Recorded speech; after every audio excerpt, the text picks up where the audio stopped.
What's up, everybody? Welcome to episode, what is this, 156 of Value Town? I'm ChanManV, and today we've got like a whole set of, or at least two new folks joining the show. Gaara, of course, is with me. What's up, Gaara? Yo, what's up? What's up? Yeah, exactly, right? How you been? Doing great. Climbing a lot. Like the closer you get to the last day of the month, the more stressful it gets. We still got a week. It's already getting stressful. That's not enough time. It's crazy. Yeah. So it's Ant's fault, because whenever I see he started with like 250 hours left or something. Yeah. And it sounds like so little, and then like 200 hours left, and like, damn, it's like... Yeah, he's got the countdown, I know. That's the stress countdown right there. No, but Ant, our good friend Ant's back on the show. What's up, buddy? Not much. How are you doing? Good. I feel like it's been... did we have you on? We had you on before Worlds, right? Yeah. That's right. It's been quite a while. Yeah, it hasn't been that long. It's only been a like good bit, a I guess. Or two. Yeah, it's always great to have you on. We're going to be talking about Dude Paladin today, so it's going to be a good time. And since we're talking about Dude Paladin, I figured it was a great opportunity to have Zhandaly here or Dan on the show. Who's those of you who might not know him, given he's not a big streamer or anything like that. He's the head mod on the competitive Hearthstone subreddit. Yes, we actually have other aspects of the community, guys. That's not streamers and and pro players. So it would be great. Dan wrote like this pretty cool post or thread, maybe like about a week ago now, and convinced a few other pros to play this abusive Paladin deck that is just totally all over the meta at this point. So it'd be great to have him on. What's up, Dan? Hey, glad to be on the show, and welcome. Thanks for having me on. Yeah, no problem, man. I still remember when we ran into each other on the airplane that one time.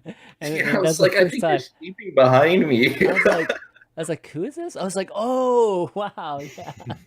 No, I still remember that. It's so funny. But yeah, so we were going to be talking about the Dude Paladin. Of course, going to do more of a deck spotlight today, a little bit different, where we're just going to dig into it, look at it from every angle we can, maybe take a look at some stats too. Topic of the week, we've got an Evergreen topic that I know Gaara wanted to talk a little bit about, and just kind of like pros and cons of it, what we think of it, and what we think of our version of it right now. And then we got Mekkatorque's workshop coming back. We got a couple cards from a couple of the community members from Value Town, as well as HSReplay. And then we got Q&A, just one or two questions from just all the folks out there. And if you do have a question, go ahead and tweet that to @ValueTownGG, or go ahead and email that to valuetown@chanmanv.tv, and we will try to read it out. Let's start out with our week in Hearthstone, what we've been doing this week. And I don't know if there's any tournaments going on. Gaara, what have you been up to?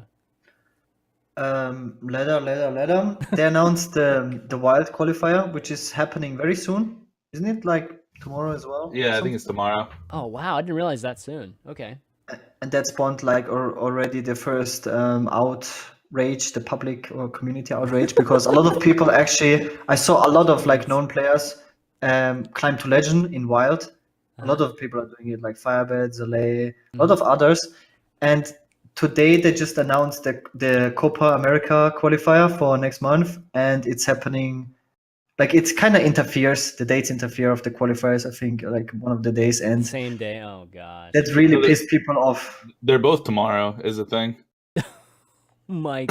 Okay, so just to clarify, the Copa is one of the HCT stops for folks that didn't know that. So for standard. Yeah, for standard. So people are trying to get their points, and just these tour stops that what we were referring to in past episodes. And then now we have this Wild qualifier, which is, maybe the only Wild tournament we'll have this year. Who knows, right? We only had one last year, hoping not, but could be the only one. And it's for a decent amount of money, so a lot of people want to participate in it. So what you're basically saying is not everybody is going to be able to do both. What is extremely interesting about that is... No, I'll get to that. Yeah. It's what is interesting is that this month there was no qualifier at all, the entire month. So people had nothing to do. And I think the World qualifier they announced 2 weeks ago or something, very far ahead, right? Mm-hmm. And people expected there won't be a standard qualifier this month. So people actually just, started preparing for the Wild qualifier because there was nothing to do, right? So they're like, okay, let's invest time, let's learn the new Wild decks, because most of the standard players don't play Wild at all. So you have to invest a lot of time learning the decks, craft the cards. It's very expensive. Like, who has all the wild cards? And now, like the standard, but we prioritize the standard qualifiers. So now they suddenly announced a standard qualifier for tomorrow. So basically, all the people that invested into wild, they have to like choose, and the standard players all have to choose for the standard qualifier. Yeah. So like, it's a banner. You can't play both. Yeah, I mean, So the you matches are have going to on at the decide. same time. So literally you can, I mean, there probably is a good chance there's overlap. I mean, you'd be crazy lucky to not have it perfect. The only thing is like the one tomorrow is the global qualifier. So like if you're in EU, you can't play the Wild tournament. I think as long as I'm not sure if they conflict or not. I'm not sure if the EU and Wild open at the same time. But like NA, there's still 2 more qualifiers. So like maybe you can go do the Wild and then play the other qualifiers. But why did they not announce it at the same time, right? That's super weird. Yeah, it was definitely really awkward. They're definitely not, like I think these HCT stops, these event organizers, I think they just schedule whenever and they just get approval from Blizzard, right? So I guess you could make an argument that why Blizzard even approved that date if the Wild qualifier was at that time. But I have a feeling they just think of them as separate things. Like Wild has nothing to do with HCT, so it's like completely separate player pools or something like that. But even that, like, because you just use that excuse, a lot of the standard qualifiers interfere with like offline tournaments and stuff. Yeah, like I think BlizzCon happened, or like when there was the first Pro Tour qualifier. I think and Yep. Like a lot of. Are you talking about the World Championships? Yeah, I think a lot of the offline tournaments interfered with the standard qualifiers. So you can't use the excuse of Wild and standard, 2 separate things, because the standard one's already. Yeah, I'm just super bad organized. I'm not saying that's the good reason. I'm just saying that's probably the reason, or probably why it's not coordinated. I think when it comes down to it, they should probably look at every single player should have a chance to play any type of format, right? So, if they want this Wild thing to actually be decent, then I would think they would want some of the standard player pool to be able to play it. But this is something that we run into all the time because there's just not a universal calendar that Blizzard, event organizers, and everybody really plan off each other. I don't think Copa wanted to necessarily wanted to schedule on top of another tournament either. So this is just one of those cases where it's becoming very normal in the Hearthstone community where there's just overlap, and you're finding out about tournaments last minute too. Yeah, qualifiers, whatever they are, right? Yeah, I mean, I think we just have to hope that we build from here, right? Like we see all these mistakes happening right now, so like there's probably the big overhaul this year, and like maybe like it just keeps getting better, right? Just because like this is their kind of like not trial period, but like they're just kind of first time doing it this way. Yeah, I know they wanted to get out like everything at the beginning. But it's like really hard to do that. So like maybe it just gets better and better about it like as time goes on. Yeah, you just need. I mean, you definitely need something foundational to be able to even accomplish that. And I think that having a calendar, like a very universal calendar that's public, that everybody can see, is like the first step to that. Scheduling figuring out the best way to schedule the events as early as possible. I think that's step 2. We don't even have a portal yet, okay? So we don't have an esport portal, like a Hearthstone HCT portal yet. I'm not sure when any of these things are going to be coming. So, it's unfortunate for you players because you guys have to deal with it and then frustrated whenever, you waste time trying to get ready for something. And, it's pretty brutal. So did any of you guys get ready for the Wild tournament or no? Did you guys you're going to try for it or? Honestly, until Flamewaker is a viable card in Wild again, I will probably never step foot into the format again. I think another thing that's awkward is the finals are the last day of the season. I'm not sure if that's like 100% true, but because I haven't looked at it. But I think what I remember people talking about is it like the finals of this Wild tournament are the last day of this month. Oh, that's brutal. Yeah, I think it's in 2 phases or something. I'm not sure. Wow, but yeah, I was like, there's no way. I have to play ladder. Okay, I already got the countdown going. Like I can't not play until the last day. As you wondering what we're talking about, Ant has this counting down to the last day of the season. That's literally his title. It's like your stream title. Yeah. It's pretty funny. People need to know, man. That's true. That's definitely true. Yeah, Dan, and what about you this week? Anything going on the sub this week? I mean, we had a pretty comprehensive Cube Warlock guide go up, and I posted Cool. that discussion about Dude Paladin. We saw an interesting aggro Kingsbane rogue list that got posted, but there's not a lot of results on it so far. It's kind of something on my list to test. But Yeah. For my end, I've been playing that Cornerstone deck down here, Dude Paladin. Man, it's a riot. It's a real lot of fun. That's why you're on this episode, right? Yeah, we'll definitely Yeah. be jumping into that in 1 second. And Ant, so are you already preparing a week out for the end of the season here? Are you like positioning yourself Yeah. or? You have to. You have the strategic positions on multiple servers. Try to get them around 100. Maybe higher. You just want the prime position to try to get those finishes. Yeah. Are you like Gaara? Are you on all 3 servers? I didn't play EU like I should because of the new rank or the reset. So I should play all of them, but I don't know. I guess I got a little lazy. You'll be fine. You'll be fine next month because you save so much time with climbing NA and whatever Yeah. your second server is. Like even when you start from fresh, you just have so much time. Like you save up like 10 days Yeah. just That from makes sense. climbing Yeah. to legend.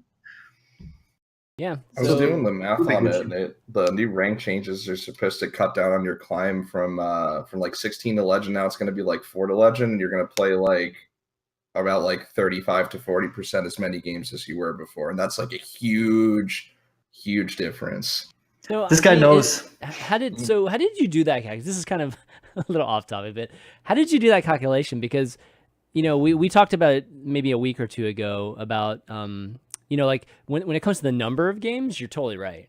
But when it comes to the competitiveness of the games early season, it's actually higher than it was before. So No, it should be because higher. What do you mean? because everyone starts at the same rank.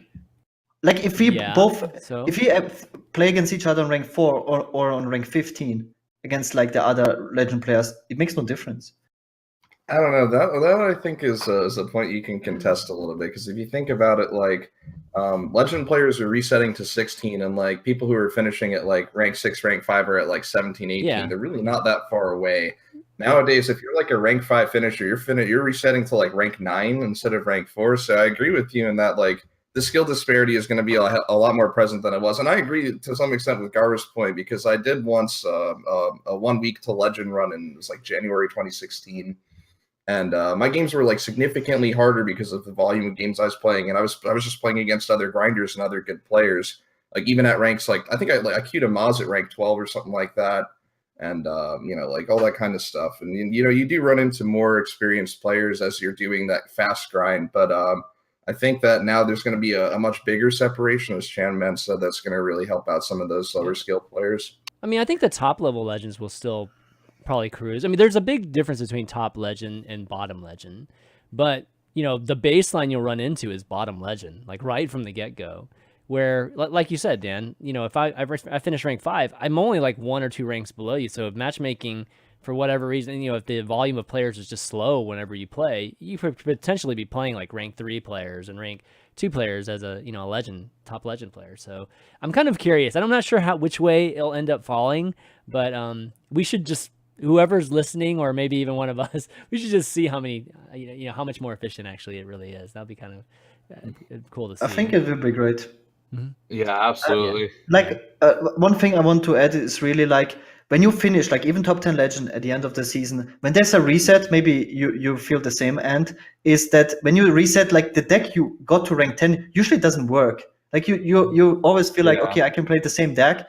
And then because there's like a completely different meta, right? Right. And this is because you face these different people. You face like rank 3 people, legend people, like low legend people. Yep. But when you face, if you reset to rank 4 and you face like legend players only, then kind of the meta stays for you the same. It might be that your deck that you got to high legend will still perform on that rank. So it might be easier actually. Yeah, definitely a little bit. Yeah, I don't know. It's just like, especially if you don't play immediately, if you wait like a day so more people are in that rank 16 area, you do get a really like different meta. And I kind of do find that funny. Like a lot of times that the deck you got high legend with, like you just can't win with when you get the reset. Yeah. You just hit so much random things. I mean, isn't the smart thing to do, guys, just to wait a week and then ladder for you guys? Like, That's what Naria does. yeah, I mean, that's what Nario was saying Yeah. like a week or two ago. Yeah. Just because by that time you definitely have folks that are, that were lower rank at the end of the season. You're playing against them, so you should be like a way big favorite against them, right? So Yeah. should be cool, definitely cool. All right, well, why don't we go ahead? Something similar bad about it, because like you're just like clearly playing against players that you're better than, and you got like 19-1 with Zoo, but you got to feel bad for those other guys on the other end. Yeah. No, it's definitely fascinating sometimes if you really take a good look at what the meta looks like, meta and laddering, what the meta actually even looks like as you're going from tier to tier on the ladder too. Because I mean, you go to HSReplay and you literally click on the different sections, of the just a rank. I think we go up to rank 20 right now. You can see like certain decks do better at certain ranks, and you should be trying to switch up at some point. It's definitely really cool. All right, well, why don't we jump into the deck that we wanted to spotlight today? So we're going to be spotlighting Dude Paladin, which is I'd still say it's in the new phase. It's probably, I don't know, maybe a couple weeks old from really starting to make some type of splash in the meta. At this point, it's it's pretty prevalent. I wouldn't say it's like incredible like Q block, control lock prevalent or even Murloc Paladin, but it's definitely it's on the rise for sure. We'll take a look at the popularity in a second, but this is the deck that catch you there, my man. I gotta catch you there. Actually, according to some stats I was looking at over the past couple of days, the play rate is now equal to or eclipsing Murloc Paladin. All right, let's just look. Might as well just look. All right, so if we're gonna click on, all right, if we're just, it's just the silver hand one, right? Yeah. So, actually, I should go to meta. Whoops. All right, popularity. Let's see. Okay, Murloc. We still got a little bit of difference. It's catching up though. 1%. It's like I said, it's catching up. It's just not. I mean, Mage and Murloc Paladin and Spiteful Priest, these have had months, all right, of establishing this kind of percentage. So the fact that it's already at 5.95 is pretty crazy. Click on last like 3 days and see what it looks like there. Oh yeah, I'm sure it's higher. There we go. Oh, there we go. That's what I'm talking about. Got him. All right, last day. All right, last day. Oh, All right, there we go. All right. I'll give it to you. All right. It's doing definitely very well. God, look at the Secret Mage. It's still at 11%. That's like nuts. That's all what right. my deck eats up, man. Yeah, it's true. All right, let's go back to the deck itself, and yeah, we're just going to be basing on the discussion. There's a lot of derivatives. We'll talk about some of the derivatives, but this is the one that I think we're going to be basing our talks off of. And yeah, so let's start off by how much have you played of this deck? Dan, I know you played a ton of it because you've written articles and gotten Muzzy to play and everything. But Ant, how much have you played of this deck? I mean, I played it on Asia from like 1,000 to like around 100. Mhm. So I mean, a good amount. I don't know. Okay, cool. Yeah. Gaara, how about you?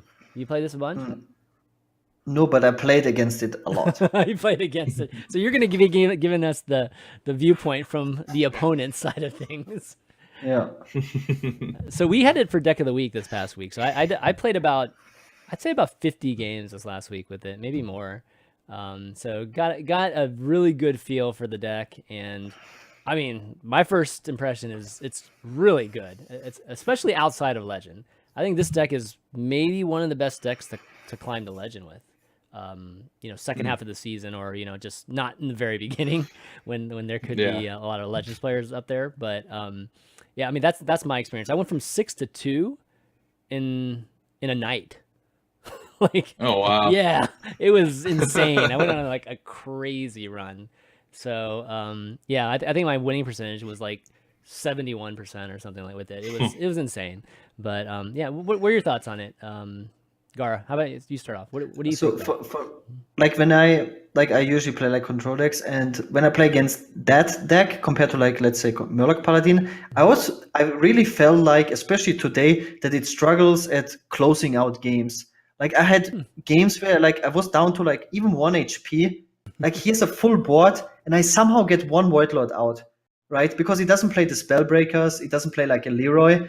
like if you can stabilize in some shape or form, like it just doesn't find a way to like get the extra push. Like it felt easier to beat that deck for some reason. I don't know. It just Well, are you playing Warlock? Warlock, Priest. I mean, that's Come why on, man. Warlock is No, literally I- the worst matchup. yeah, dude. but no, but yes, of course. Yeah. But compared to Murloc Paladin, maybe it doesn't have the slots. I think like if you play double Spellbreaker, Aggro Paladin or something, it felt so much harder to beat that. Or like just the additional Leroy, whatever. That's what I feel like. It doesn't have like this closer. Yes, it has the equality, but equality just doesn't do the same. And oftentimes they just don't have like the combo with it. Like if you're behind on board, you can't. What you're gonna do with equality? They first have to get the dudes out and then equality. It just feels very. All right, I'm Yeah, gonna and get I mean- Ant's thoughts on this, and then Dan, I'm gonna just let you go because I know you're just we're just got you. waiting. Like, I'm just but, ready to but go, man. Ant, yeah, what are your thoughts as playing it and playing against it? I don't know. I think it's a lot better than like Murloc Paladin against not Warlock. I don't know. I mean, That makes sense. That makes sense. Yeah. It's really bad against Warlock. I mean, it's easy to tell. You guys are like 1 health. Like, it's not the the best against Defile or like Hellfire or anything like that. But like, when I'm playing like Dragon Priest or like against Dragon Priest, like it feels like it just doesn't fold to like one Dustbreaker. Kind of like sometimes Murloc Paladin feels like that, where like they play a Dustbreaker. Maybe even 2 you can get through just because you have so much resiliency with like Stand Against Darkness and Cold Arms. You could just like keep making boards. And they're not always gonna have 4 Dustbreakers, right? Like, Yeah. it's a lot easier to I've it's a lot easier to played- like stick a board. I played against my share of 4 Dustbreakers. that's always a trip.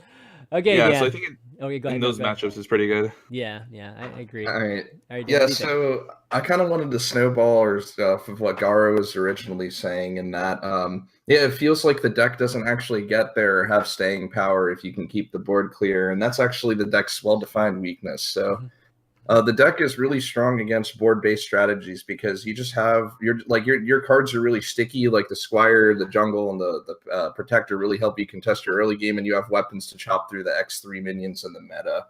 And then you have like this powerful mid game where you can continue reloading and flooding the board. And eventually you get to a point where you overload the board and your opponent's off the board and you stabilize and they die. And it's very good against the like decks like that, like Secret Mage and to an extent Murloc Paladin, where you're trying. These decks win by getting damage on the board. And Yeah, let's look at the matchups here. I mean, you can kind of get a sense for it. Like, it's 64. Like, look at the percentages on these 2 matchups, which these are 2 Priest super is popular really decks. good because they really rely on Duskbreaker to clear the board, the Spiteful Priest, and like there's some certain key cards that they play that you can, like Tar Creeper and well, I know the Talon Priest is being played in the combo variants now, but there's sometimes just like a way that you can tell pretty early on that they're on Spiteful and that they're not running these AoEs like Horror or Dragon Fire Potion or anything like this, and you can just play incredibly aggressively on the board and like not like immediately, like you bait out the Duskbreaker, get a feel for what's in their hand, and then you can just go ham, and it doesn't matter what they pull from their Spiteful Summoner because you're just straight up on the board and you snowball with like a You're just Snaggadon. wide. You're just super wide, right? And if you hit that Yeah, Terum or if you hit that level up, you just end games anyways. But absolutely. But as Gaara was saying, it struggles against Warlock, and actually it's not really being represented in the meta enough. But the Control Priest variants, not the Combo Priest, but yeah, these the cards- Cabal Shadow Priest, the one that runs like the potion and horrors and Cabal Shadow Priest and stuff like that. Yeah. No, that's like, to me, that's like worse than Warlock almost. But Mhm. I mean, I wanted to really talk about specifically the Warlock matchup and why those the Warlock, specifically Control Warlock over Q Block, is so favored for against my deck. And I mean, it really all boils down to Defile and Twisting Nether, right? So, like, you have cards in the deck like Steward of Darkshire, which help you build boards that are really good against cards like Dragonfire Potion or Duskbreaker or Hellfire. And typically in those cases, it's great. But, like, when your opponent's got a minion and they just bump one of your shields and play Defile and it wipes your whole board despite you setting things up, it's like, what can you do? I like not just Warlock. I think I also played a lot of Recruit Warrior against it. I think that leaving minions up is way less scary against the Dude Paladin. For example, if you leave any Murloc up against Murloc Paladin, like the Gentle Megasaur on curve is so threatening, and Yeah, they it's push like crazy. more damage per turn if you leave anything up. Like there could be a Call to Arms or Gentle Megasaur. It's harder also to Yeah. play around stuff. It can be like, you know, like the buff Murloc, and suddenly everything has more HP. Like you feel like pressure to clear everything, like use your bot clear way more inefficient. Against Murloc Paladin, you kind of always know what to expect. It's always like the same cards, and it's not that much pressure. Not just with Warlock. If I remember right, the Recruit Warrior plays Garrosh, and much like the No, much no like Garrosh. Dreadlord, Oh yeah, the the Scorch Lord. Swords Lord Garrosh, the Death Knight, which makes your hero power Whirlwind, and yeah, I'm just gonna say that's not good. Yeah, definitely Warrior is another class that's really good against this. So this dude did. Yeah, this Warrior dude is Paladin. criminally underplayed at the moment, and I'm surprised people haven't brought it out in response to this deck that just plays a bunch of 1/1s and relies on them sticking and snowballing them. Like, I mean, it's like the direct, immediate counter, and I'm really shocked not to see more of it. That's because I mean, actually, Gaara, you played a bunch of it, right? Yeah, so, it's one of my best win rate decks actually. What is it? What kind of win rate do you have right now? It was 71%, and then sometimes you have these phases. Yeah. It's just bad versus like some super greedy Warlocks, and sometimes you have these phases. You face a lot of Warlocks, and then a day later nobody plays Warlock. Right. I don't know who pushes these Warlocks out of the meta. Actually, I've noticed different times of the day. Like there's certain times of the day where there's just a crap load of Warlock, and then there's times where there's no Warlocks. It's kind of, it's pretty weird actually. Yeah, it's really weird. Late at night I play a bunch of Warlocks. During the day I don't. It's because you know, like the people are like done with going to work. You know, you have all the kids on ladder, and then during the day playing their aggro decks, and then people get home from work. Time to play some Warlock. That's right. So yeah, I mean, in terms of like the counters to it, you can see like people that can't, you know, might be listening right now. The Control Warlock is a huge favorite against this Paladin deck. It's probably got like a 69% win percentage against the Paladin deck. And then I would say Cube is also a favorite, 56%. And you know, those things like Defile is terrible, Twisting's terrible, Voidlord by itself is bad. I mean, we've got Equality, but it's got 18 health. And we're talking about dude Paladin. We're talking like 1/1s across the board a lot of times. And maybe you get the 5/5 on there and it can help, but it's pretty much over. They get a Voidlord down, you're just done.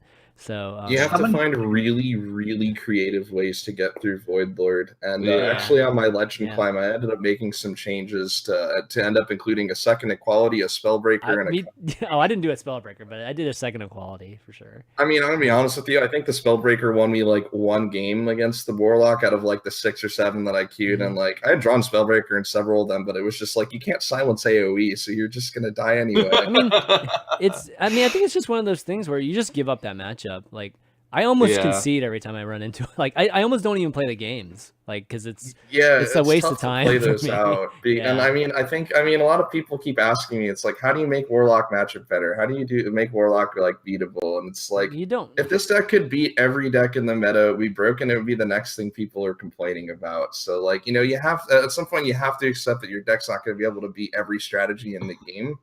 And like, for me, it's like, you know, if Control Warlock is like 25% of the meta and I can't beat it at all, then yeah, it's going to make my climb really hard. But it's like you said, if you hit those pockets during the day where you're just playing all aggro decks, well, man, you're going to have like an 80% win rate or something ridiculous. Hey, so how does, I know we were talking about this, but you know, last week, Gar, you were telling us how much you just hated, right, Ren, and just the kind of the Control Warlock thing, right? So are you playing Warrior to counter that some or no? To counter the Rin? Yeah, or to just counter Warlock. How does it do against Warlock? I think you can't go for fatigue strategies in general. You kind of have to cheese. If you want to play control decks, like you have to cheese through Jades, if that is possible, like with Jade Druid or Jade Shaman, or like play big minions. So you can play, you know, or like in a Fire Priest, some broken like mechanic. In a Fire Priest, Recruit Warrior. I think the best warrior deck, control warrior deck that you can play is Recruit Warrior, because you can cheat out big minions. Yeah, it's all about cheating. Like, if you can't cheat out mana, you just lose. Like it really is like nowadays. That. You know, that's what you're not playing Hearthstone Paladin. If you're not cheating out mana. Just give them like draw 3 cards and put them into play. All my opponents are cheating. Exactly. Right? Like you play the recruit card, you get Isharash, and then you pull that thing, and then you're like, then you just take a moment and realize like focus won. like I just won yeah, the what game. just happened? 22 powers of stats on turn 5 on the coin. That's pretty powerful, apparently in every class. Do you think that Warrior isn't seeing play because of the accessibility? Like, for example, if you look at this deck, it's like 4,500 Dust, and like Call to Arms and Terror are staple cards that you don't feel bad about crafting, and that's like half the cost. But if you look at like a deck like Recruit Warrior, that thing's like eclipsing like 12,000 Dust probably. It has a Or even factor. more. It definitely has a factor, right? But, Like people, like they watch my stream when I play that, they look at the cards they need, they give up immediately. yeah. Yeah. And it's like all those like Deathwing Dragon Lord, like normal Deathwing, like these cards where you don't play in any other deck. Yeah. I mean, Yeah, like the weapon too is like something I never play outside Oh. of yeah. the deck. Yeah, that's true. I mean, that's a huge factor too. 4,700 Dust is super cheap too. Yeah. That's like ridiculous. I mean, how much is the mage? The mage isn't. How much is? I wonder how much the mage is. The secret mage. Let me see. People eat up those decks. Yeah. I'm just wondering how much dust it is. So I think, Luna's the only legendary, Rift right? and the Lunith, and then there's I guess one Pyroblast, but there aren't many epics in that deck either. I don't think. I think it's also relatively cheap, like 40. Yeah, it's 44.20. Yeah, so that's why Yeah. these decks are so crazy popular right now. It's because they're so cheap too. But anyways, getting back to the Paladin, why don't we talk about just really the key cards? You know, and then we can get into like maybe some cards that are flexible, because there are derivatives of this, right? It just really depends on what you're trying to beat, and you know, maybe trying to help those matchups. So yeah, why don't we start with, let's go with the most important cards that we think are in the deck. You know, like these are the ones that consistently make plays, super important. I'll start with you, Ant. Like, what do you, in your experience, like which ones do you think are the key ones? Call to Arms. I think that's the easy one here. Yeah. Yeah, it's cheating mana. You get to draw 3 as well. I don't know. I mean, it's pretty insane. But I think a card I've started to hate, like playing against, is Righteous Protector. The card is just insane. Just the 1 mana Noyatron kind of effect, and trying to get through it. Like it feels like any board strategy, like early on, it just makes it so annoying if you're playing like 1 minion. And like trying to get through that, like it just feels like it never happens.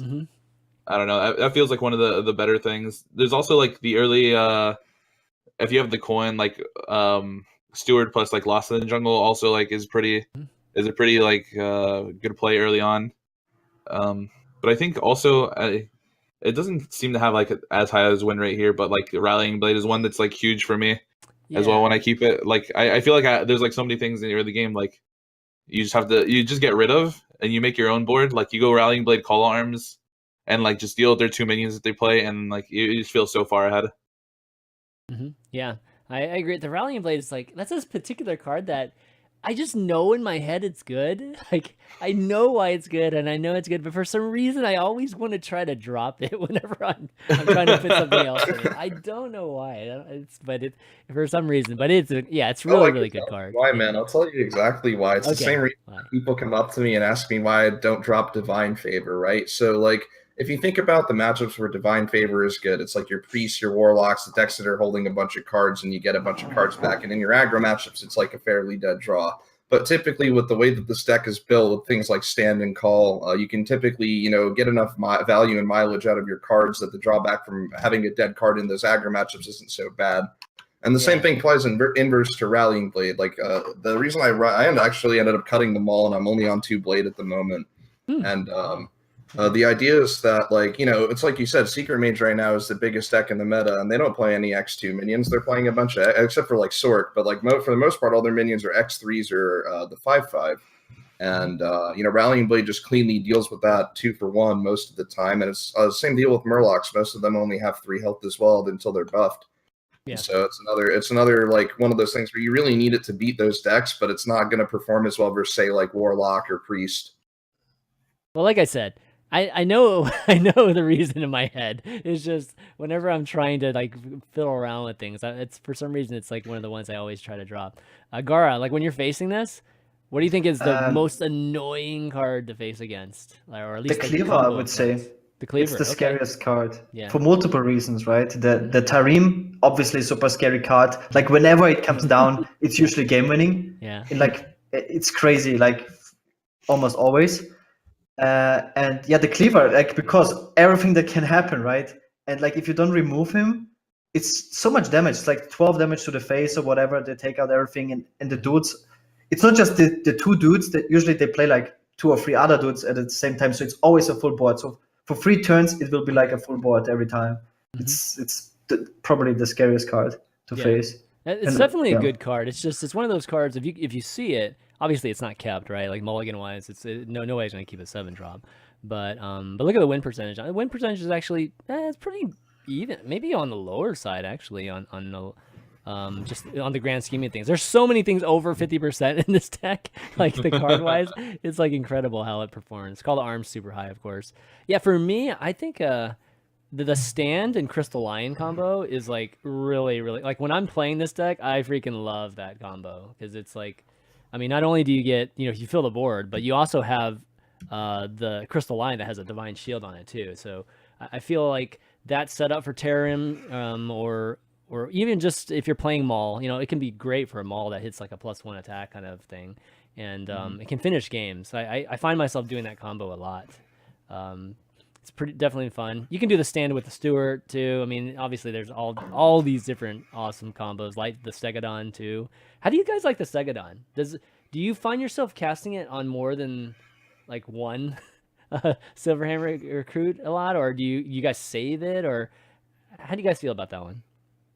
So for me, it's actually been a little bit clunky lately, as weird as it is. As people have kind of gotten to know the deck a little bit and things are popping up, it's becoming a little less useful when people are clearing your dudes. And I mean, the real reason I originally included it is because, like, you can't run 4 copies of Terran, and if I could, I'd cut Light Feast Stegodon and level up in a heartbeat. But Right. I needed another way to what I call those effects the bloodlust effects of Paladin, and the idea is like you get these dudes onto the board, you finally get a board state that's unanswered, and then you just put this down, and you get like Wind Fury or +4 Divine Shield or something like this, and the game just completely snowballs in your favor, and you win. Because it's like Gaara said before, you need to have a way to actually end the game once you have that board state, and like punching people in the face for like 3-4 damage turn with 1/1s is not really like a fast, effective way to end the game. So, like, although Stegodon sometimes doesn't get there on the value side, like they're maybe only hitting 1 or 2 minions, it's kind of like a necessary evil because you need a win condition. Yeah. No, Stegodon's nice when you get the death rattle too, though. The just continuing to guarantee you're gonna have some minions on the board with the 1/1s and stuff. Level up's a good card to discuss too, because I know some people put Fungal in there, Fungalmancer instead, just to try it out, just because Fungalmancer doesn't rely on just Silverhand recruits. You can at least buff 2 of anything. I've tried it out too. I'm kind of torn actually. I mean, the level up definitely gives me that burst ability, and some games I feel like I'm already winning already. Where Geomancer being able to buff up a Steward or buff up like a Knife Juggler or something like that seemed to be very useful to me. So I'm kind of curious what you guys think. And any opinion on that? I've definitely liked level up, just playing it a bit, but I don't know, Fungalmancer actually is like a pretty good idea. It does get clunky sometimes, and you can't really play it, or like it's only 1 or 2 minions, and you're like, should I save it? But yeah, Fungalmancer is a really good idea. I do like the ability like to maybe finish people with level up sometimes as well, or even like the taunt effect being relevant sometimes, but I think Fungalmancer is definitely something worth trying, so maybe it is worth just cutting level up for it. Yeah, or at least interchangeable. I think they're interchangeable. Yeah. What do you think? So I actually was on it. It was actually before I was playing Steward, and for some reason I didn't think Steward was good. I don't know why. But after watching Muzzy play it a bunch, I ended up cutting Fungals for the Stewards. And that was what that slot originally was. And there's like pros and cons to Fungal, and the way I ended up doing it was like this, right? So Fungal has like a much easier to hit requirement, especially after you cast Called Arms and you pull minions like Squire and Protector, which are tough to remove. So you're like more guaranteed to have targets on if you're playing like that kind of a curve game. But as Ant was saying, you can really use level up in some situations to just put like 12 or 15 burst damage into your opponent's face, and like that kind of power. Sorry, not 12 to 15. Like you get an extra 8 to 10 out of it or something like that. Sometimes 6 to 10. And so the ceiling on level up is higher, but the condition is harder to meet because it only hits dudes. And so I think there's pros and cons to both, and I'm not really sure which one is totally better at the moment. But like Ant was saying, the bloodlust effect really helps in some of these games. So I like level up. Yeah, it's nice because it's compared to bloodlust a lot, but level up is better because it buffs up your health too. So even if you don't kill that turn, you don't feel like, oh, that was my opportunity, or I have to start over. Hopefully I can draw some kind of burst. You still have a board full of 3/3s, 3/3 silver ant recruits, which is The taunt is definitely Taunt's winning also games yeah, too. and taunt too. Yeah, exactly. Like So- against the board-based decks, like it's helped me stabilize Earth Morlock Paladin several times. Especially if like they like you play them with Steward and they just still have their divine shields and you buff them up, like it's so hard to get through. Yeah, totally. All right, Dry Gulch Jailer, Gaara. What do you think of this card? This card helped me to mill aggro Murloc Dude Paladin. Okay. You can play Color Oracle against Dude Paladin and get value. That's true. That's definitely true. Look at the win rates on this card, though. It's got a mulligan win rate of 58.4. So that means if you end up it ends up in your opening hand. So that's pretty darn high. I mean, there's only these 4, which are the obvious ones that are higher. But it's a pretty good one. Kept to 67% drawn. All right, it's so. So this seems to be a pretty solid one. I haven't decided, like, of course, the times when I end up getting the 3 silver recruits going into late game, it's awesome. It's great to combo. But I just don't know, when's the right time, because, not being able to fill the board, literally just putting a 1/1 on the board is generally a bad thing early on in the game, especially playing this deck. So yeah, any thoughts on just how to play this card? I kind of like that getting the 3 recruits, like it can kind of help you fill like holes in your curve sometimes if you have awkward turns. Like you can play a 2 and a 1 or a 2 and a 1/1 or things like that, or like a 3 and a 1/1 on 4. Like it just helps fill in curves sometimes. I feel like if you play it on 2, and that's probably why I've, besides like the combos in the early game or in the late game, it's probably like one of the more useful things I've seen with the card. Dan? Yeah, it's On the definitely one of those cards that's kind of interesting because of the way that it works, and because we're running Divine Favor in our deck, we have to be kind of cautious about this, because I've tested it with 2, and if you pull 2 of those off of Called Arms, man, that's a pretty weak Called Arms, man. It's like pulling some Wisps. It's not really great for putting you on the board, and then all of a sudden that advantage that you're getting from Called Arms being, this great, amazing get-ahead card is kind of mitigated by the fact that you just summon some 1/1s. But I agree that, yeah, it's definitely great for the games where you need to fill out your curve, or in combination with Steward of Darkshire, the tokens become very powerful. But it also has some anti-synergy with cards like Divine Favor, and it is just a meager 1/1. So Yeah. Okay, yeah, if you look at the percentages, like there's only one card that's actually below 50% in terms of played win rate, and it's Equality. And it's probably because of Warlock. Like that's definitely the class that you play Equality against pretty consistently. Yeah, I mean, you're typically playing Equality when you're behind, so like it makes sense that the played win rate is probably a little bit lower, because maybe you're not quite turning the corner and coming back in all of those games. But it's definitely a really powerful card versus Priest. It's definitely one of the main reasons that Spiteful Priest is so favored, in my opinion, is Terram and Equality allowing you to reset their board. Just gives you so much like oomph in that matchup. Yeah, nothing like trading a 1/1 for a 12/1. It's amazing. It feels It feels pretty good. it feels awesome. Yeah. Especially my 1/1 has Divine Shield too. So it's really if good. you're like later in the game where you can go like Equality, Juggler in the stand, it feels so good. Yeah, agreed. Yeah, so anyways, guys, let's see. Anything else we want to talk about this? I'd say. Actually, Rhythm Bastard had a question, and we kind of talked a little bit about it. I mentioned Bunglemancer, but as far as what cards would you see at as the least necessary in most of the lists you've seen that could be swapped out? So I guess maybe I'll add to it. Which cards would you swap out, and what would you swap it for? As maybe like a fun flavor, like a dino size kind of flavor, or something like that. You guys tried anything like that? So I don't know if y'all saw the original list is running Dino Size, and there's a guy in Japan who made this like meme Twitch clip. He's got like the Japanese like fighting video and everything as he's Dino Sizing his 1/1 to kill the Zulak. It's super funny, man. It's It's like Godzilla. Yeah. As far as the cards go, like this is the what we're calling the 1.5 list here, and it's pretty tight as far as the cards go. Like there's about 23 cards that pretty much never come out of the deck, but the cards that like I've looked at changing and have recently changed are the one identified mall is definitely a flexible slot and can be replaced with pretty much just about anything you want. It all depends on really what you're seeing. The level ups could be Fungalmancers if you wanted. I've actually cut Crystalline. It was funny that you were mentioning it. I actually cut it for my deck because I was looking for a way to create more deck slots and just like, I haven't really missed it, as weird as it sounds. Really? I didn't like Crystalline as well. Like it just didn't feel very good sometimes. It just felt awkward.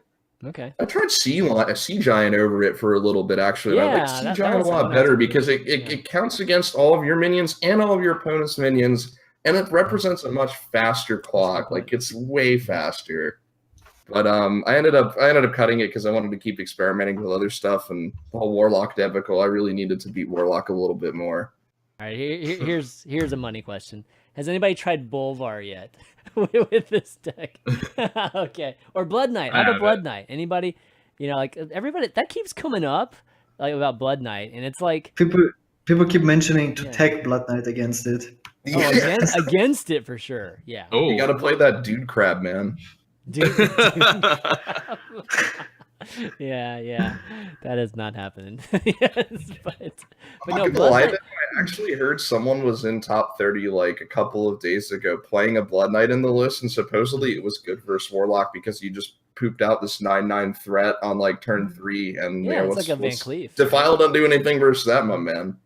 Yeah, it's an interesting discussion because, I think that unlike Van Cleef, which has a very minimal penalty, which is losing cards, just throwing away cards for this investment, Blood Knight has a different type of investment, which is, you're giving up Divine Shield. Like Divine Shield in this deck is super important, just to be anti-removal and things like that.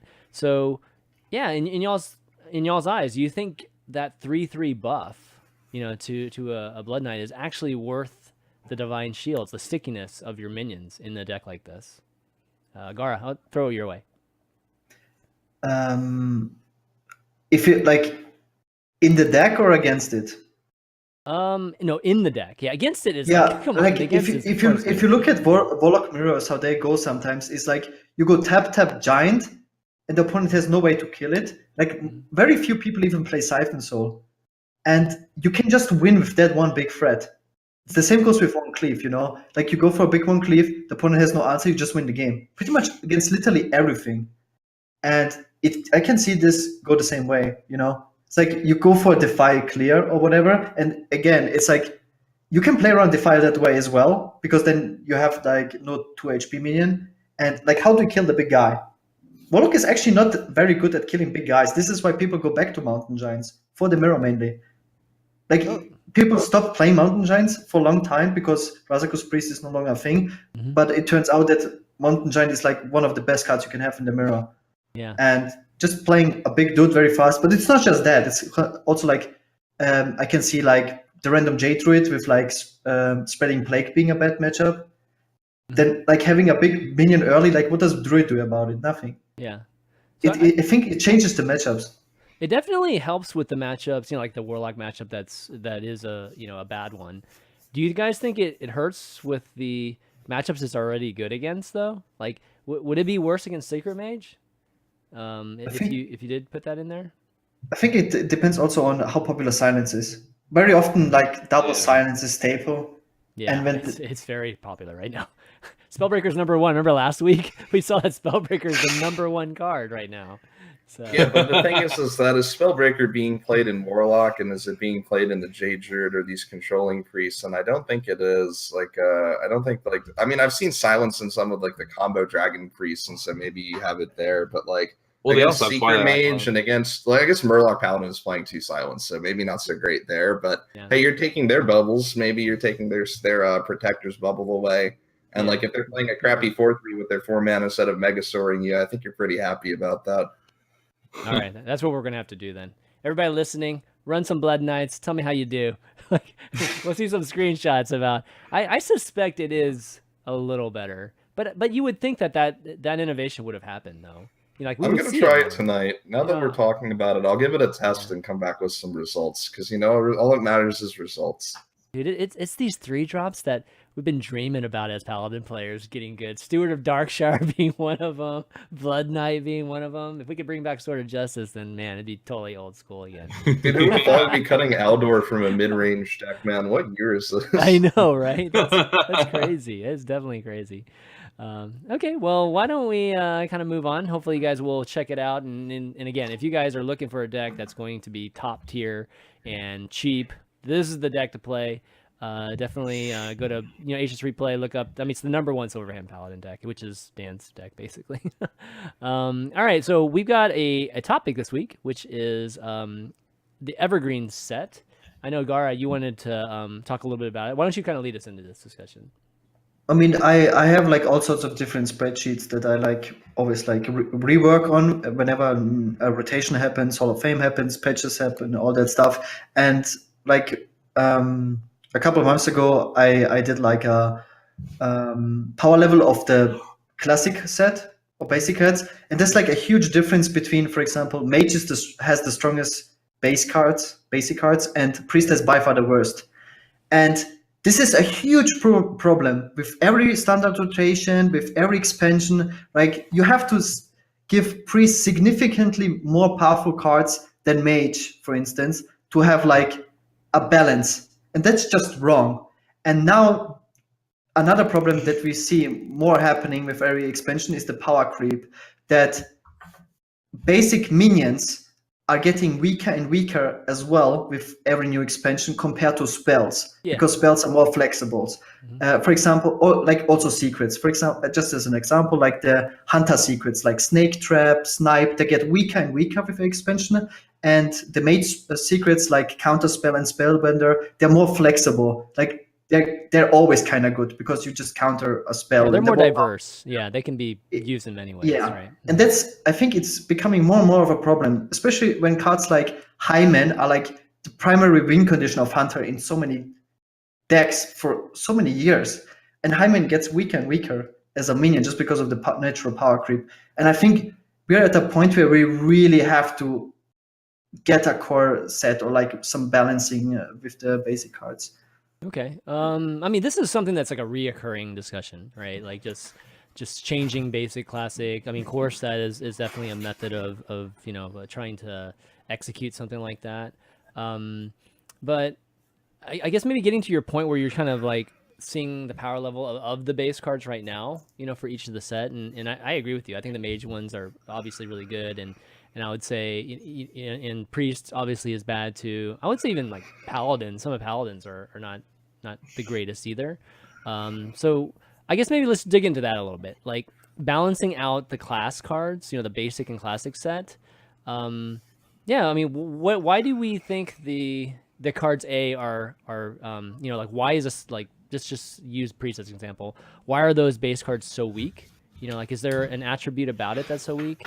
And then like, what can we really do? Like, should we add more minions? Should we, I'll throw out, I'll just kind of lead the discussion. I think with some of the Priest cards, they're very one-dimensional, and these days, like, if you don't have a card that can do multiple things or synergize multiply, if it is a one-dimensional card, it has to synergize with how you build your deck, then it's probably not good, and I think Priest has a lot of those type of cards. And that could be a symptom of it. There's a lot of spells too in Priest. There's just not a lot of minions, right, that you can just throw down and build off of. But Ant, what do you think? What do you think is like some symptomatic things of the classes that are weak from a classic and basic standpoint?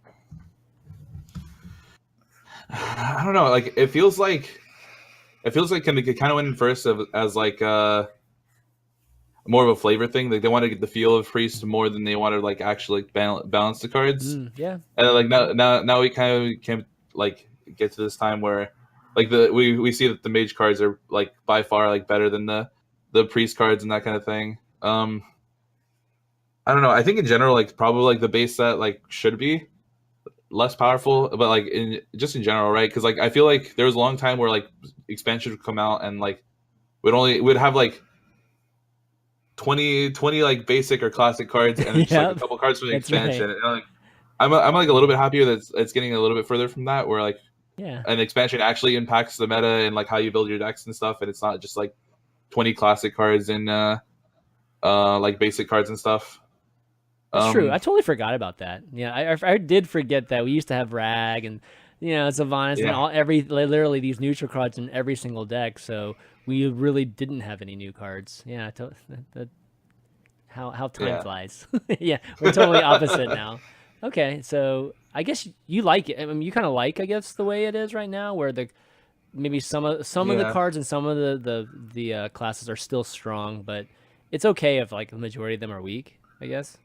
Yeah, I think so. I think like I mean it'd make the game more interesting if we had like a core set or something like that, or just like different classic cards or basic cards coming in. Yeah. But yeah, I mean I understand why like maybe they don't do it. Okay. Yeah, Dan, what about you? You think we're in a good spot right now with just the basic classic set? No. I think Okay. that, I mean, I can point to 2 cards. I mean, without going on and on about Mage, because I can say a lot about Mage, but Fiery War Axe and Innervate. If that doesn't tell you that there's a problem with the basic set, then I don't know what does. Those cards were universally played in every single Druid and Warrior deck since the beginning of time, and the problem is because there's nothing better than them in their pre-nerf state, and there's nothing better than what they did. And the problem is that those cards exist in the Evergreen set, and I always point to Mage's example. As long as the 3 cards, Mana Worm, Frostbolt, and Fireball, those 3 cards, as long as those cards exist in Standard, there will be some kind of Tempo Mage shell. Somebody's going to be playing it. It might be me, it might be APX, I don't know. Somebody's going to be playing it. Yeah, it's one of these things where I think that accessibility, like starters, like players that are just starting the game, they want them to have a pretty good experience too. And I think that has a lot to do with the basic set. And I feel like the issue that we might have just overall might have to do a little bit with how the ladder is structured. It's just not, I still say it's not, the width of it is still not big enough where you can literally have these guys playing with like really crappy basic cards, playing against each other. And it's like a great type of, matchmaking, and they're having a good experience. Right now, it's still pretty shallow, even though we did add some more stars and stuff, that, you're having to give, you're still having to put a lot of power into the basic set so that they can have that good experience. Fireball and Frostbolt, I don't know, those things should just be like legacy. Like it's pretty hard to imagine Mage without Fireball and Frostbolt, just even thematically, right? Because they're supposed to be a spell class and a direct damage blasting type of class too. But I think that has a lot to do with it too. I think that there's just not this place where we can literally have newbies just playing against each other with weak cards.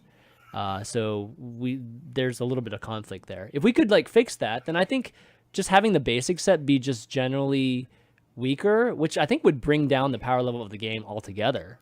Just having that kind of core set or whatever you want to call it, just be a bit weaker. And that's not bad. That's actually not a bad thing for Hearthstone. I think that would be fine too. I don't think we can balance it. I think that, and you had a good point about the thematic aspect of it. I think they just, I think that plays a big role into some of these basic cards. Like heal, like Priest will always be buffing and healing, right? And that has to be part of the core type of card set. But yeah, so Gaara, what do you think we should do? I mean, we should have a core set that. I think it's just very outdated. Like it was impossible to look so many far years ahead at that time when they designed the game. I think also they didn't think about it too much. Oh, we want this evergreen set that will be like good in 4 years from now, because they were like worried about getting the game out and whatever. I think it's just outdated. It's, for example, cards like Lightning Storm really annoy me the most. Like Lightning Storm is really bad. But whenever you build a shaman deck, like even a mid-range shaman deck, like an aggro shaman, you want to play like a 3-mana board clear card, and Lightning Storm is just too weak. Like Overlord feels just too weak right now because everyone does like broken things on curve. Like if you would remove Overlord from shaman right now with the existing cards, it would probably shaman be just wouldn't like, even you'd just be equally like average. Yeah, exactly. like if I face a shaman, Got a 2-mana deal 8 to a minion with no overload. Ooh, that sounds good to me. Sign me up. If I Smash a face a Void shaman, Lord. and they played like a J close on turn 5, right? And then on turn 6, I'm like, okay, they could go doppelganger, they evolve, and then they're like overloaded for 1, and I'm like, man, Shaman sucks. You know, No, you feel bad for them. No, it's true though. Like when you have a major theme like Overload that originally started out as a way for you to kind of pay later, right? Like have a delayed type of payment mechanism to it. It just doesn't make any sense anymore. So yes, things are definitely outdated, and I think it's a matter of, will they ever just replace stuff? Like we've never had an actual replacement of a card in Basic or Classic. We've only and never buffed. We've never changed. Yeah, we haven't even buffed. That's a good point too. Yeah, that's true. It's never had a buff. That's crazy I don't to know. say. We're actually going to 3. Let us play Callus. I don't know. That might be a buff. Oh my god, indirect buff. Yeah, maybe. Yeah. So, anyways, I think it's definitely still a conversation worth having. They probably have it from time to time, also, but they're clearly against it, though. We would have done this a long time ago. There's just no way that they wouldn't have already, considered trying it. There might be like the I can't say the word, familiarity like aspect too, where like if somebody wants to like leave the game and then come back and they still like know some of the cards that are in the game, and like they still have this core set or classic deck to come back to. But I feel like if there was like just like core sets or like just something where like you can have reprints, so like they would come back and they're like, oh, okay, this card's still in the game, but there's also a bunch of new cards, what that can kind of maybe like help that, maybe do that. Like there's still cards they recognize in the game while also adding new cards. Yeah, I mean, it could be one of these things where the core set, I mean, it's kind of out there, really out there, and but what if the core set was just free? And then we were, basically would monetize all new expansions and new, releases and things like that. I mean, the game's been out for how many years now? I mean, like StarCraft is free now. You know what I mean? Like we definitely get to the point where, there's just so much new content that's been, been building upon itself over the years that why not, right? Why not just give that core set out for free and get some more people to play the game? Yeah. Okay, well, if you guys don't have too much more to say about it, why don't we move on? And I want to take some time to give some shout outs to the folks that support the show. Of course, it's going to be the patrons that always, are always writing into us, or just supporting each and every week for each of the episodes that we do. So we want to take some time just to give a shout out to them. So for Mike T and GoTricks 2, our legendary producers, thank you so much, guys. And then a few of the others: Devin Y, Engine S, Raydan, Andrew R, Cameron M, Paul H, Vincent G, Jack O, David H, David F, and Andrew C. Thanks so much, guys. And if you want to support the show, help us keep doing the show, go to patreon.com/valuetown and make a pledge today, because anything will help us out, help us kind of, pay the bills and all that good stuff. So really, really appreciate it if you do. And of course, we are obviously, under the, HS Replay umbrella too. So go and check out HSReplay.net and become a better player. Find, just some of these awesome decks that we've talked about on the show, and just find out all the stats on them right now. And we actually have another feature too that shows the streamers that are playing it. That will, kind of help you even learn how to play it. Just watch guys like Ant and Gaara here, playing. It's definitely awesome. Okay, well, we've got a couple cards for Mekkatorque this week. And for those of you wondering what Mekkatorque's workshop is, it's the segment that we do where people submit like a custom card, just to kind of throw out some ideas that might be cool for Blizzard to maybe consider. And we've got Hellhound, who is somebody in the Hearthstone HS Replay community that always makes a bunch of custom cards. He had one here that's it looks like a neutral card that's 5 mana, 0/9, Arcane Treasure, Epic. At the end of each turn, deal 2 damage to this minion and add 2 random spells to your hand. So probably guaranteed 2 spells, right, if you play it, and then go down to a 0/7. What do you think about this? This is literally like a card that has 0 tempo aspects to it. It's just like whenever it takes damage, is like just deal 2 and then you get 2. I think it's at the end of the turn you get 2. Yeah, so it deals 2 and you get 2. Oh, okay. Yeah, I don't think it says 2 damage when 2 random cards when you get damage. Yeah, so it has to live basically. So you're only guaranteed 2, right? When you play it. Yeah. Yeah, but it's kind of nice because it incentivizes your opponent to attack into it to deny you value, and it can gain you life in that regard. And maybe the 2 spells you get are good, but I don't know. I mean, from a competitive standpoint, I've never had great experience with add random spells to my hand. That's why you haven't played Zodiac Kabbalist, Mage. Tom? I mean, come on. What do you mean? It doesn't say mage spells though. It's just spells. Dude, I just Yeah, really that's true. Fire It Blast. is. That's true. It's not class spells. That's a good point. I assume we have like a 30% higher chance to get class spells. Probably, if it's consistent with everything else, you would have a higher chance of getting class spells. This just seems strictly better than Kabbalist Home. I think so too. It's like a heal too, like you were saying, Dan. And yeah, they have to do 7 damage to it. Yeah. Yeah. And like if you get it to 1 health, you're still drawing 2 cards. Like it just goes to -1 health. Mm-hmm. And then if you Divine Spirit Inner Fire, you just win the game anyways. I mean, it's like you get Divine Spirit and Inner Fire from it. Yeah. Oh my God, can you imagine that? That would be epic. Oh yeah, in Priest you just buffed HP and then it stays alive. I know. Oh, yeah, I'd take 2 Divine Spirit. That'd be great too. Priest Hero Power, 2 mana, add random spells to your hand. Yeah. So I mean, it's called Arcane Treasure, so it was probably meant to be more from a mage standpoint. And so if you do directly compare it to Kabbalist Tome, it's better. But yeah, it's interesting. I kind of like. I mean, these end of each turn type of cards, they're a little bit dangerous, because we have the Drakari Enchanter, where you can actually, it can actually trigger twice.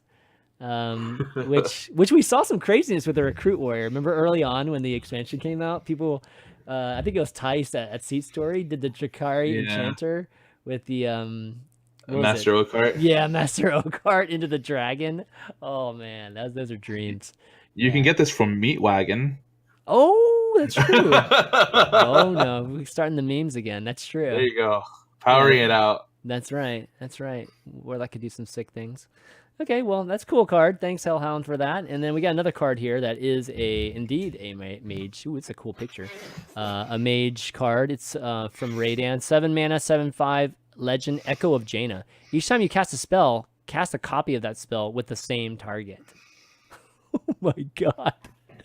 So if you fireball the face, you fireball twice to the face. Oh wow! If this thing lives. Hey, you can 30 someone if this lives 1 turn, man. You can double ball bolt and boom. That's 30 right there, man. That's right. Double ball boom. Oh wow! Yeah, I think this needs to be statted a lot less. I just statted down quite a bit. Like, I don't know. I think it's very low health for 7 mana, and I think it's very difficult to combo multiple cards with this in the same turn. So it leaves your opponent with a window to actually react to the card and deal with it. And I think that, I think it's definitely not like as crazy on the surface as it looks, but it's definitely a fun, cool card. I compare it to Antonidas. What are we looking at?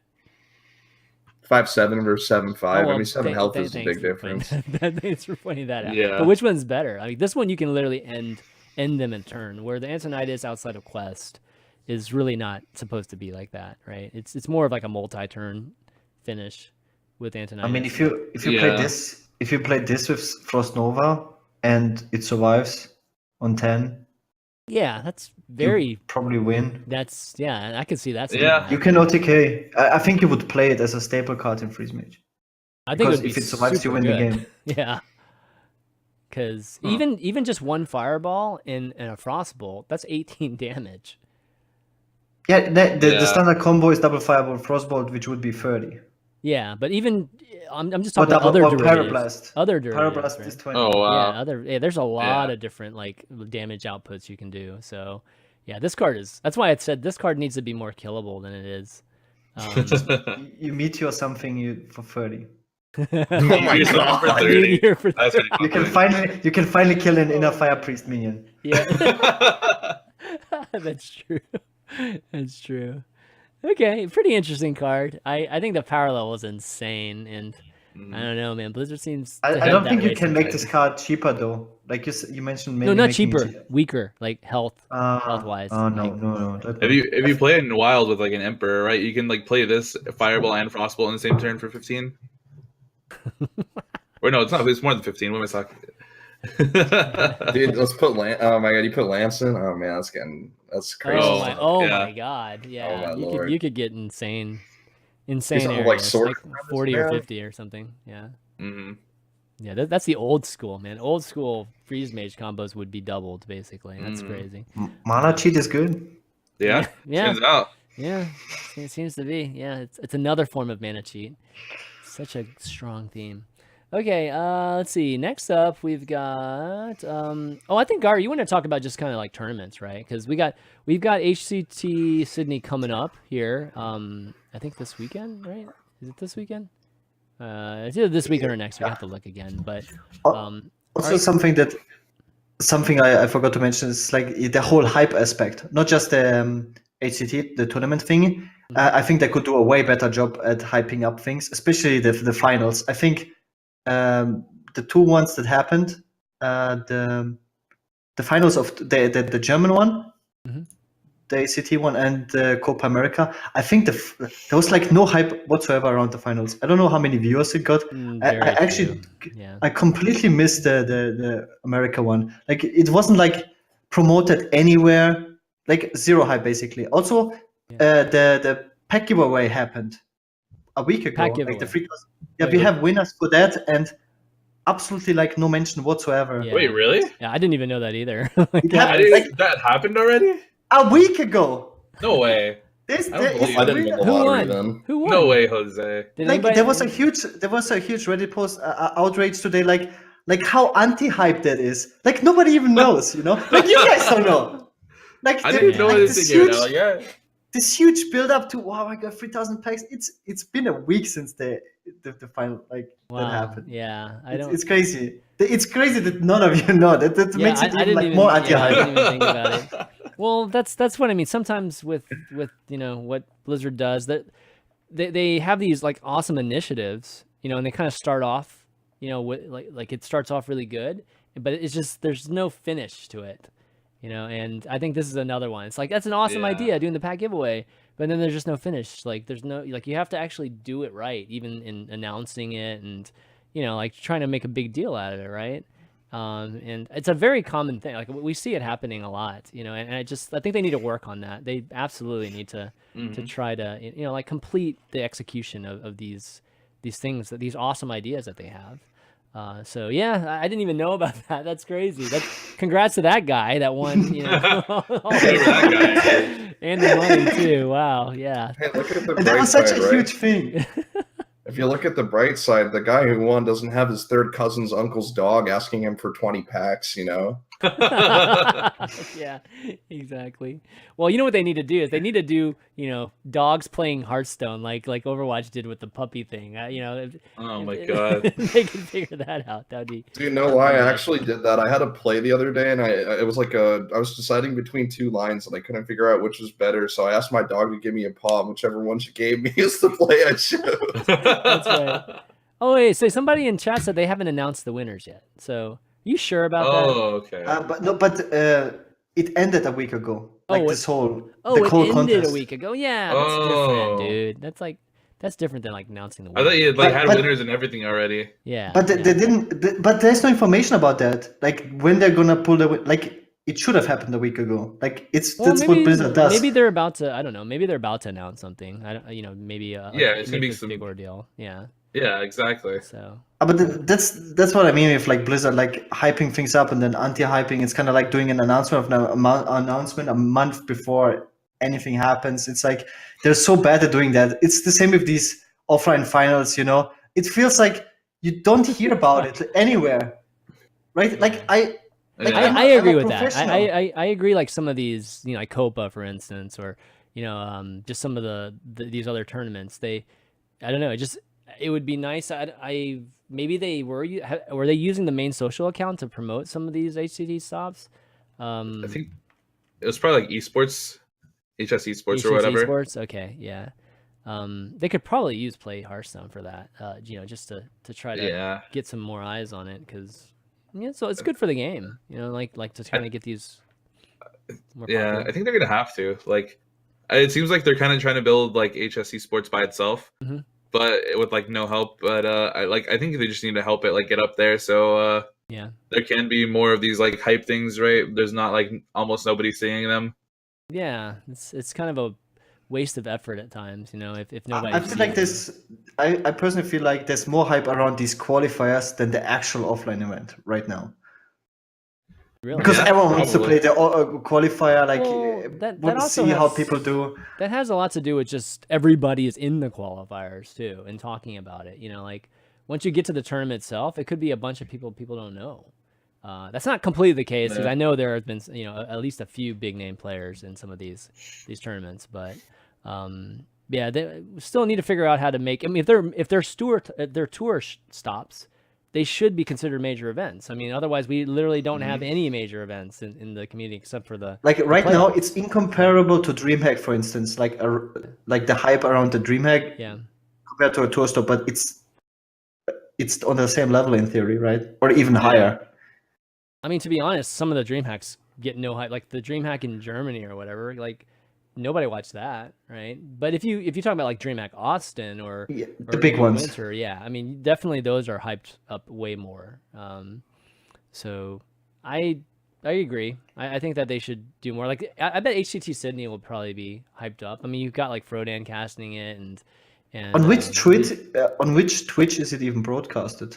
Like, for example, the Copa American one. I have no idea. I literally have no idea. I'm not I'm sure pretty either. Was it on the Play Hearthstone one? No, not really, No, right? Because no, I don't think so. I mean, Play No, Hearthstone. it was like on the Copa one. There's like a Copa one, I think, Yeah, that they Copa, did it on. Yeah. Because like the Germany one they did on Take TV. yeah, Yep. I heard about that one because it was on the Take TV stream. But if you think about it, if they only tweet about it on the like Hearthstone replay, not even on the Play Hearthstone Twitter account, on just the esports account, and then the actual stream is on like on a Copa Twitch, which nobody follows. Like it's so hard to find these events, and there's no official calendar, like you said. Yeah, Like that's not the even biggest for the thing. offline. Yeah, I mean All of it is missing. The closest thing that we have is the subreddit, right? Has the calendar on the side, just events, and that's all they have nowadays on that calendar. It's like only events, and for here and there, there's like a one-off type of things, but that's about the only way to know, and it's kind of tough. Like it'd be nice if we could spotlight these a little bit more, right? Like, and I mean, we need to put it on the client. Like, why haven't we done any of that stuff? Like, look what Overwatch is doing with the Overwatch League. I mean, that's like incredible.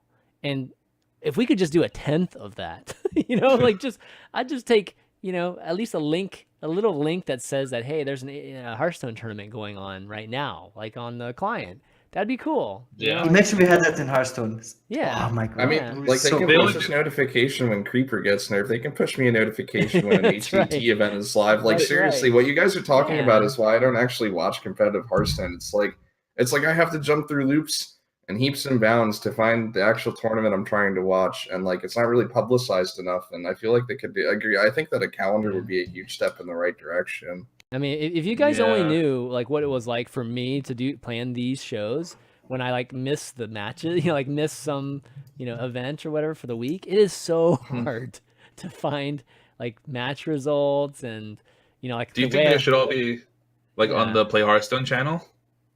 I mean, it'd be nice if like HCT major stops are, but clearly they're working with other event organizers, right, to do it.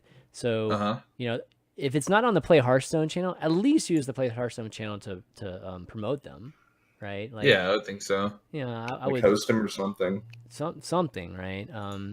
But I feel like there still is this separation between other event organizers but the brand is on it. You know what I mean? Like the brand is actually on these events. So, I feel like the partnership should probably be a little bit.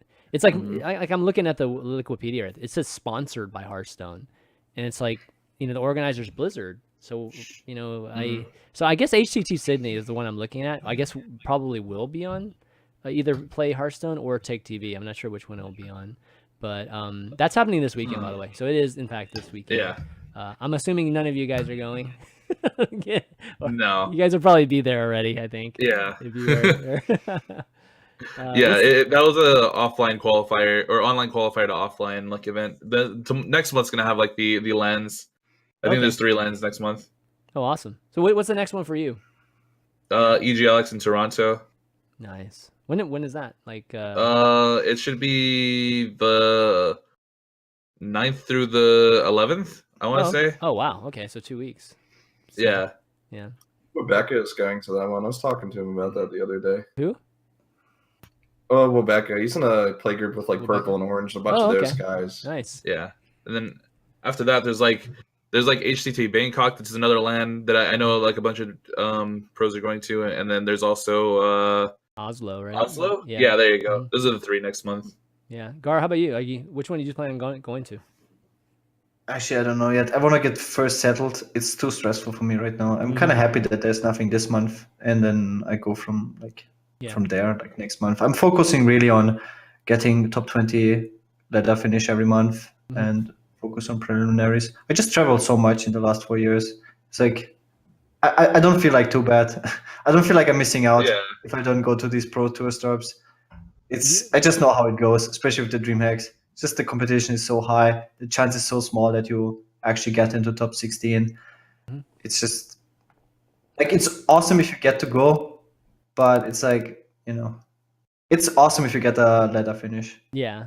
That's good enough for me Yeah. right now. You can, that's the nice thing about how it's structured is that you can take different approaches to it. You can either try and travel a bunch or you do the combination of ladder and stops, or you can just do ladder if you can do super well every month, or you can try to do all stops, which would be pretty amazing too. Probably expensive, but pretty amazing too. So it's nice that you have that choice at least. I think it will be greater next month. I think I will go to way more events again starting next month when you have to ladder less. Right now, I really feel like this pressure Yeah. of just I have to play so much Yeah. ladder. Makes sense. Around 2,000 games, as I said last time. Oh God, it's nuts, man. Okay, well, why don't we do some Q&A here? We got a question from Ahmed. Does Hunter overperform in the beginning of meta while Rogue takes its time to figure out its best deck? Okay, so I guess they're comparing Hunter and Rogue. Does Hunter overperform? So maybe he's referencing to Spell Hunter doing well, in that little window, the last week or two, and then it's gotten a lot worse recently, I think. Is Rogue playable right now? I mean, weapon like a Kingsbane Rogue is good, but besides that, like I think Miracle Rogue is okay too. Colento earlier was in top 20 legend with Miracle Rogue. Yeah. He always somehow does it. It's amazing, Yeah, I don't know. dude. Does it have like the spiders and everything, or like what? I think so. Yeah. Right. I mean, Yeah, it's just there's like your the standard. Force. It's like a standard miracle. Okay. Yeah. All right. Just Just standard. Yeah. just Colento doing Miracle Rogue. Yeah.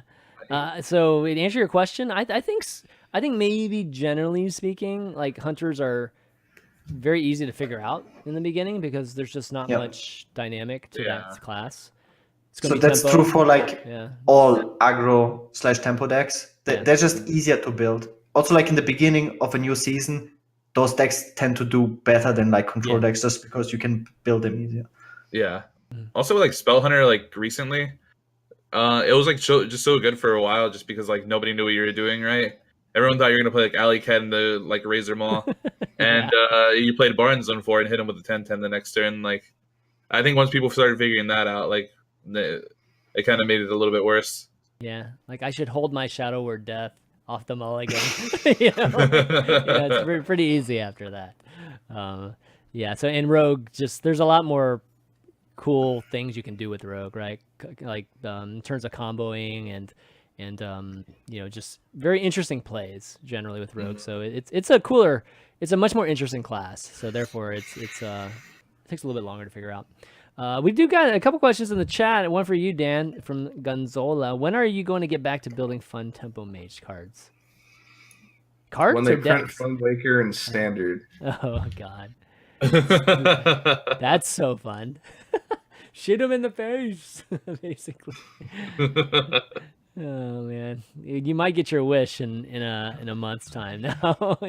Hey, APX Void is playing Fungalmancer in Secret Mage. I think that's freaking awesome. Oh, yeah. I totally recommend it.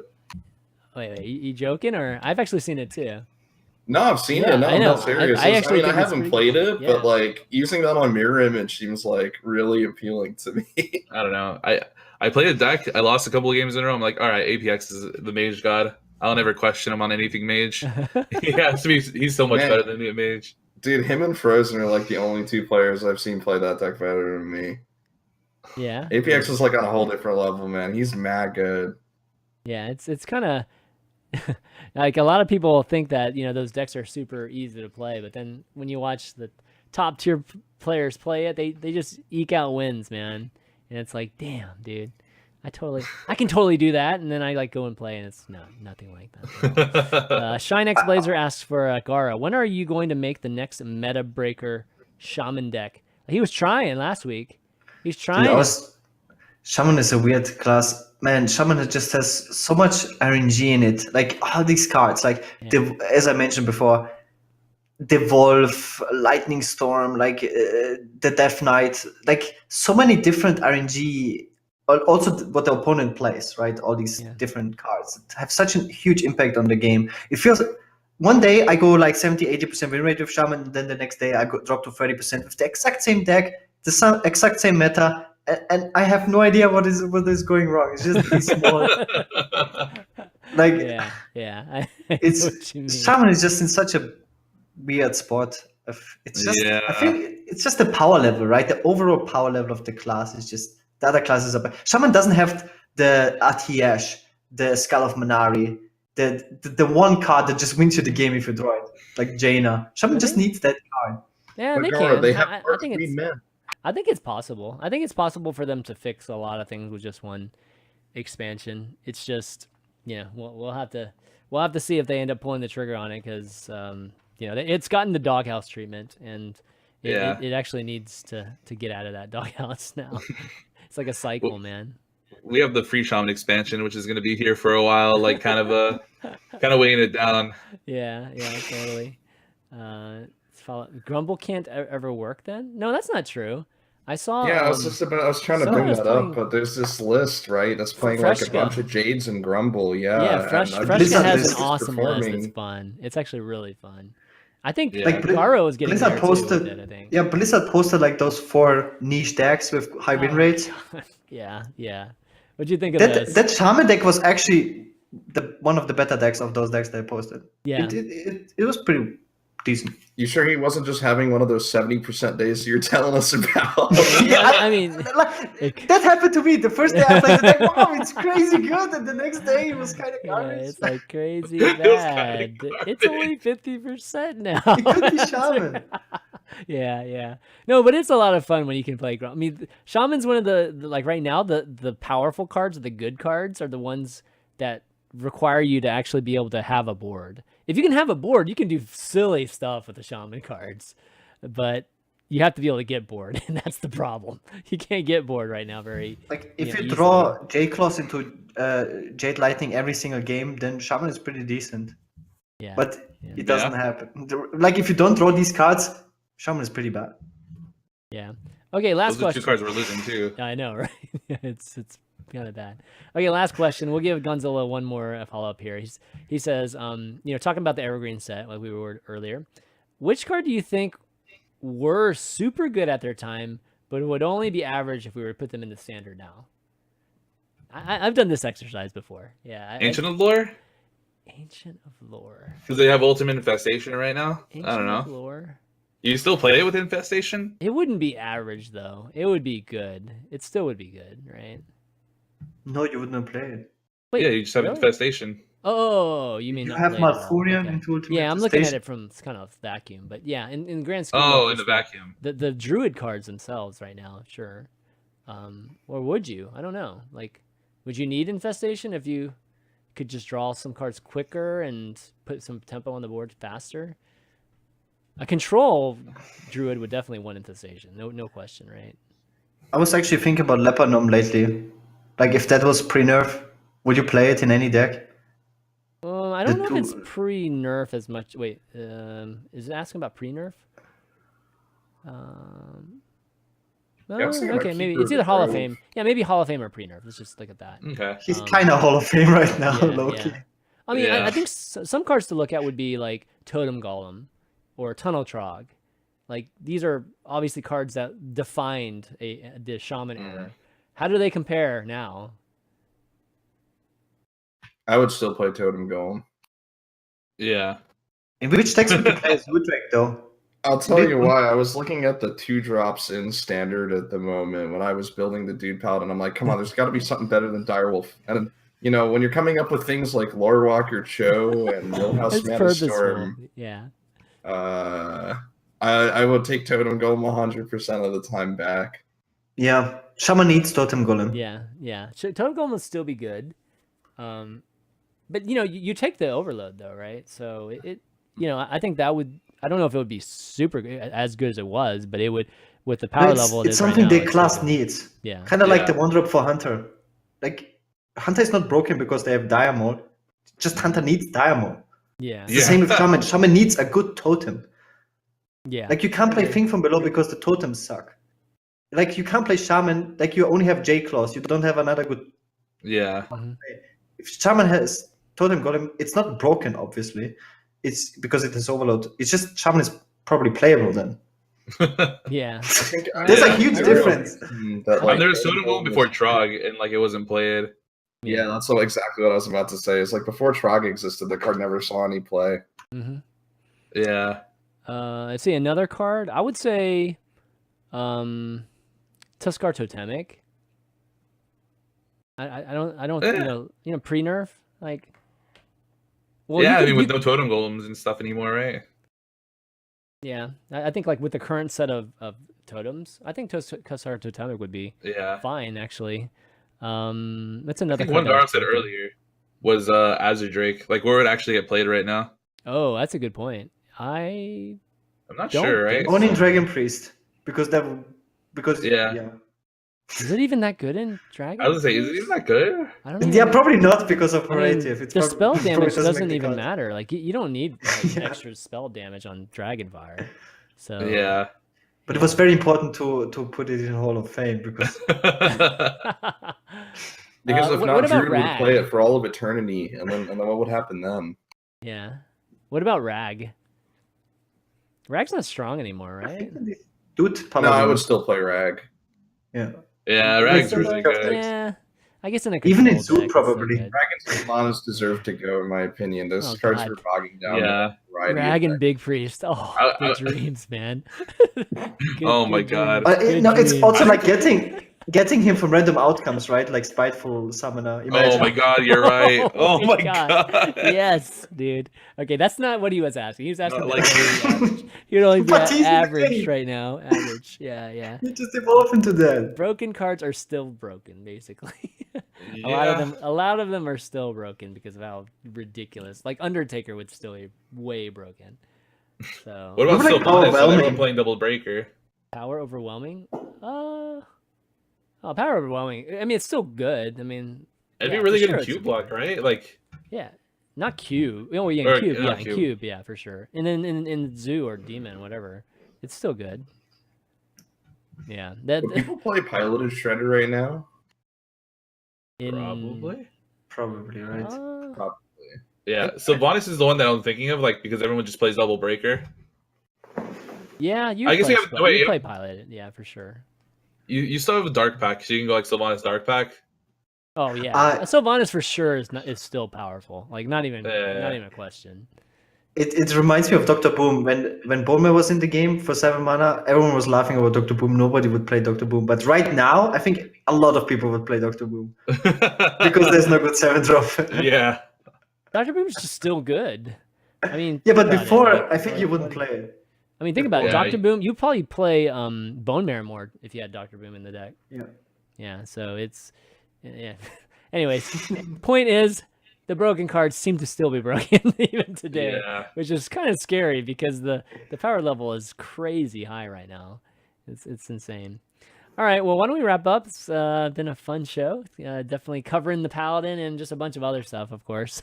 We always end up bringing more than planned, in the show notes, which is always a lot of fun. But Dan, Zhandaly, thanks for stopping by, and this is your first time on the show, so I hope you had a good time, man. Yeah, it was fun. Thanks for having me, guys. Yeah, keep up the good work on the subreddit, and should come write an article for us one of these days, man. I'd love to have you these days. We'll talk about it. Yeah. We'll Just come up with another deck, and then that'd be amazing. Have hey man, it's like a once in a lifetime thing, man. I don't think I'm ever gonna be able to do this again. All right, man. Next. I'm coming up with that Murabi free shaman, dude. You better watch out for that spicy meat. Robbie, that's like, yeah, that's gonna have a great name too. That's gonna be amazing. Ant, yeah, thanks for hanging out. You got any? Actually, Dan, you have any shout outs you want to do before you take off? Or Oh yeah, sorry, my dog was playing with my foot. okay. Yeah, I wanted to give a shout out to the competitive Hearthstone Reddit community. We're pretty, well, people call us strict, but really we're not. Just read the rules. It's really not that bad. Just don't shit post. We're allowed to crap. Cut the video. I didn't say No, that. no. I mean, I'm saying that's called strict when you can't shit post. Exactly. I mean, we got a lot of resources for getting better. If you actually want to learn the game, there's really there's a lot more depth to the game of Hearthstone than it appears on the surface, and we're out here trying to teach people this and get them to play better so that I can have better competition. I mean, I don't like playing against noobs. I don't know about you guys, but Oh man. if you want to get better, come check out our subreddit. No. And